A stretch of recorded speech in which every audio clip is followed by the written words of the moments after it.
ఓం శ్రీమాత్రే నమః. ఓం నమో వెంకటేశాయ. అందరికీ నమస్కారం అండి. ఈరోజు మన వీడియో రథసప్తమి రోజు సూర్యునికి ఏ నైవేద్యం చేసుకోవాలి, ఎలా చేసుకోవాలి అన్న దాని గురించి. రథసప్తమి రోజే కాదండి, ఎప్పుడు సూర్యభగవానునికి నైవేద్యం చేసినా కూడా పాయసాన్ని నైవేద్యంగా సమర్పించాలి. రథసప్తమి రోజు చేసే ఈ పాయసం ఆవు పిడకల మీద చేస్తారండి. ధనుర్మాసంలో ఇంటి ముందు పెట్టిన గొబ్బెమ్మలతో పిడకలు తయారు చేసి ఆ పిడకల పైన నైవేద్యం తయారు చేస్తారు. పిడకలు పెట్టి దానిపైన పాలు పొంగించి నైవేద్యం చేయడం కుదరని వారు ఇలా స్టవ్ మీదే చుట్టూ ఆవు పిడకలు ఉంచి కర్పూరం పెట్టి ఏకహారతితో స్టవ్ వెలిగించి పాలు పొంగించవచ్చు. దీనికోసం ఆవు పాలు మాత్రమే వాడతారండి. అయితే ఈ నైవేద్యం కోసం బియ్యాన్ని కడగకూడదు. కొత్త పంట బియ్యం తీసుకొని అందులో ఆవు నెయ్యి కలిపి రెడీగా ఉంచుకోవాలి.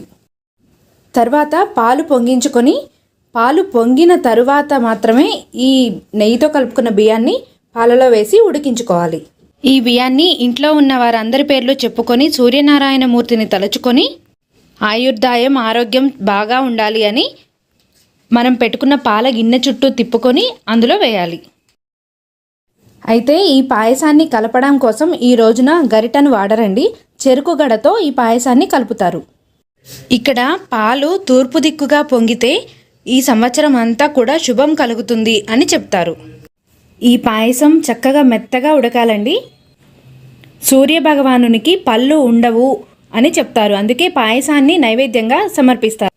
దక్షయజ్ఞ సమయంలో వీరభద్రుడు సూర్యనారాయణ మూర్తి పళ్ళన్నీ కూడా పీకేశాడు, అందుకే ఆయనకి పళ్ళుండవు అని చెప్తారండి.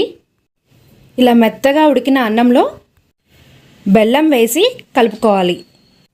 ఈ పాయసంలో యాలకుల పొడి కానీ డ్రై ఫ్రూట్స్ కానీ ఏవి కూడా వేయరు. ఇలా రెడీ చేసుకున్న పాయసాన్ని చిక్కుడు ఆకులలో పెట్టి సూర్యనారాయణునికి నివేదన చేస్తారు. మొదటిగా పాయసం గిన్నె దించిన వెంటనే అగ్నిదేవుడికి కొద్దిగా పాయసాన్ని నివేదన చేయాలి. అంటే స్టవ్ వెలిగించి అందులో మనం చేసుకున్న పాయసాన్ని కొంచెం వేయాలి. తర్వాత 7 చిక్కుడాకులలో ఈ నైవేద్యాన్ని సూర్యునికి నివేదన చేయాలి. ఇదండి ఈరోజు వీడియో. మరొక చక్కని వీడియోతో మళ్ళీ కలుద్దాం. నమస్తే.